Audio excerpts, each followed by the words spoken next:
Hello students, today we are meeting with the same chapter of English. This is our third part of lesson number 1, the first step. Okay. In previous video we have seen till here. I will explain you in short. As you have seen the childhood of the Sunil Gavaskar and further how his parents have developed the invaluable career and by his invaluable advice. Okay उनकी अच्छी advice की वजह से उनका जो career में development हुआ है उनके मदर और फादर की वजह से वो उन्होंने बताया। और उसके बाद उनके जो अंकल थे माधव मंत्री जो कि इंडिया के टेस्ट मैच खेल चुके थे वो भी उसके लिए बहुत ज़्यादा इंस्पायरिंग बने। उनके पास में कुछ उनके पुल ओवर्स और केसेस उनके पास में थे। जो पुल ओवर्स मतलब जो टेस्ट मैच के लिए वो लोग स्वेटर्स और ग्लव्स वो यूज़ करते थे ना, वो वाले ऐसे बहुत सारे थे उनके पास में। तो जब ये छोटे थे, सुनील गावस्कर जी जब छोटे थे वो अपना वक्त गुजारने के लिए अंकल के यहाँ जाते थे तो वो उनको देखकर वो बहुत मोहित हो जाते थे, उनको वो बहुत पसंद आते थे। तभी से उनका जो अट्रैक्शन था क्रिकेट के प्रति, उनका जो प्यार था वो बहुत अनलिमिटेड था। सेंस ऑफ लविंग मतलब जब कोई चीज़ हमारे जो इंसान हमारे पास नहीं होता है उनकी चीज़ हम लोग अपने पास रखते हैं उसको बोलते हैं sense of loving. And I was attracted by the India test pullovers and once even dare to ask him if I could take one. और एक दिन मैंने इतनी डेयरिंग कर ली खुद की कि मैं उनसे एक अपने लिए मांग बैठा। लेकिन मेरे अंकल ने मुझे कहा कि one has to sweat and I too should work hard to earn the distinct. कुछ पाने के लिए आपको बहुत हार्ड वर्क करना ज़रूरी है। स्वेट मतलब पसीना, आपको मतलब अपने को पसीना बहाकर हार्ड वर्क कर कर ही हमें कुछ मिल सकता है, ऐसे ही नहीं मिल सकता। ये उन्होंने बताया and that was the lesson. और ये मैं कभी नहीं भूल पाऊँगा। अगर उन्होंने ऐसे ही मुझे कोई चीज़ दे दी होती बिना मेहनत के तो वो मेरे लिए इतनी वैल्यूएबल नहीं हो पाती।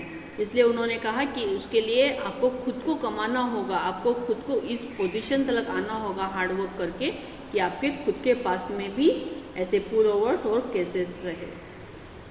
Looking back I am glad that my uncle did not अकेम्स टू माई चाइल्डिश फैंसी। अब अगर मैं पहले देखता हूँ तो मुझे ऐसे पिछली बातें अगर मैं याद करता हूँ तो मुझे इस चीज़ की बहुत I am feeling very glad कि मुझे ऐसे अंकल मिले कि जिन्होंने बचपन का जो ये मेरा उन्होंने मुझे किसी भी चीज़ को रुकाया नहीं, पसंद किया उन्होंने। ओके। और उन्होंने मेरी जो ये बालिश कल्पना थी मतलब चाइल्डिश फैंसी, जो उनकी मेरी जो चाइल्डिश कल्पना थी उसका दहन नहीं किया उन्होंने। Okay. And instead taught me that there is no shortcut to the top. और उन्होंने उसके सिवा उन्होंने मुझे ये सिखाया कि अगर हमें कोई ऊंचाई पर पहुंचना है तो उसके लिए कोई शॉर्टकट नहीं होता है। हमें हार्डवर्क के सिवा हमें सक्सेस नहीं मिल सकता है। We can't reach to the top. I was also fascinated by my sovereign he had and the large number of trophies he had won. I have also fascinated मतलब क्या, मोहित होना। मैं उस चीज़ के मोह में पड़ गया था जो कि बहुत सारी ऐसी चीज़ें हैं that reminds us the person, place and incidents. Okay, यहाँ पर मीनिंग दिया हुआ है a thing that reminds us of a person, place or a incident. मैं उन चीज़ों के मोहित हो गया था। He had a large number of trophies he had won. बहुत सारे ट्रॉफीज़ उन्होंने जीते हुए थे।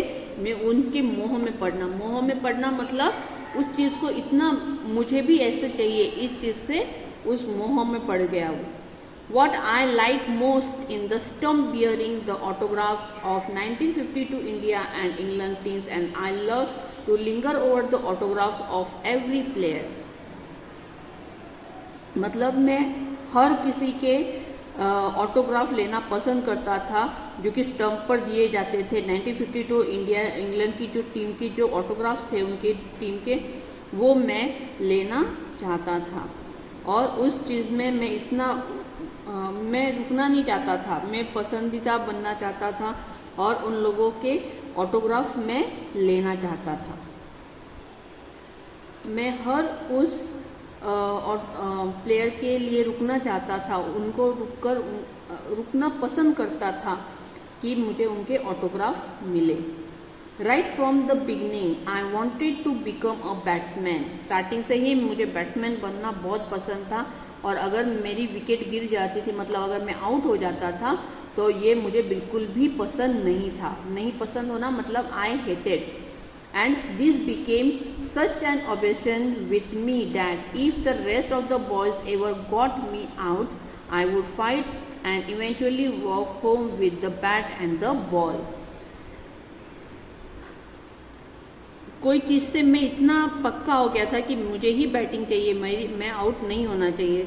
और अगर किसी बॉय ने मुझे अगर आउट कर भी देता था तो मैं बहुत ही चिढ़कर उनसे लड़कर अपने घर बैट और बॉल लेकर आ जाता था। और बाकी के और इस तरह से जो अचानक से स्टॉप हो जाता था, मतलब जो हमारा जो खेल था, it would bring the game to an abrupt end since nobody else had ball or bat. किसी और के पास में बैट और बॉल नहीं हुआ करते थे, इसलिए वो जो गेम था वो अचानक से बंद हो जाता था। क्यों? तो अगर आउट हो जाता था तो मैं उनसे लड़कर अपना बैट और बॉल अपने साथ घर ले आया करता था। The boys cruised and called me names. वो मुझे आवाज़ देते रहते थे, बुलाते रहते थे, रुकाते थे। And but the tension did not last long for me, very generally got a very well. We often played matches against team. हम लोग ज़्यादातर 2 टीम बनाकर मैचेस खेला करते थे हमारे नेबरिंग बिल्डिंग्स के बच्चों के साथ में, और उसमें हम लोग इंटरेस्ट लाने के लिए हम लोग ट्रॉफीज़ लाया करते थे कि जो टीम जीतेगी उसे ट्रॉफी मिलेगी। और हम लोग स्मॉल वाइट मेटल कप, जो कि तभी 1 रुपी 50 पैसे के लिए मिलता था स्मॉल, उसके लिए कंट्रीब्यूशन करके हम लोग वो ट्रॉफी खरीदते थे और जीतने वाली टीम को हम लोग वो देते थे। तो ये जो हमने जो देखी आज, ये जो लेसन देखा, ये ऑटोबायोग्राफी, सुनील गावस्कर की जो ऑटोबायोग्राफी है सनी डेज, उसमें से लिया हुआ है। और सुनील गावस्कर, उनके बारे में यहाँ पर दिया हुआ है। सुनील मनोहर Gavaskar is a former Indian cricketer who played during the 1970s and 80s. He was one of the greatest opening batsmen of all the time and held the record of 34 test centuries. How much? 34 test centuries for almost 2 decades until it was broken by the Sachin Tendulkar in 2005. Sachin Tendulkar ने उनका record break किया था, उसके पहले कोई नहीं था, तब तक वो खेल रहे थे। Since his retirement from the cricket, Gavaskar worked as a television commentator and अभी भी वो टीवी पर जब मैचेस होते हैं तो एज अ कमेंटर वो वहाँ पर काम करते हैं। तो अभी भी सुनील गावस्कर, इनका जो मोह है क्रिकेट के प्रति वो बहुत ज़्यादा है, वो हमें अभी भी नज़र आता है, देखने को मिलता है। और उनका जो चाइल्डहुड में उनकी जो लगाव था क्रिकेट से, वो भी हमने देखा। Okay students, I hope you all have understood the lesson. Now this question answers part, I will send you the PDF and you have to write in your notebook. Before that, you have to write these meanings in your notebook. This, okay? And these are the meanings that you have to write in your notebook from page number 2, 3 and 4. Here are also the meanings. Write lesson number, lesson name, make an English notebook of 200 pages and then you have to write the meanings in your notebook. Okay students, bye.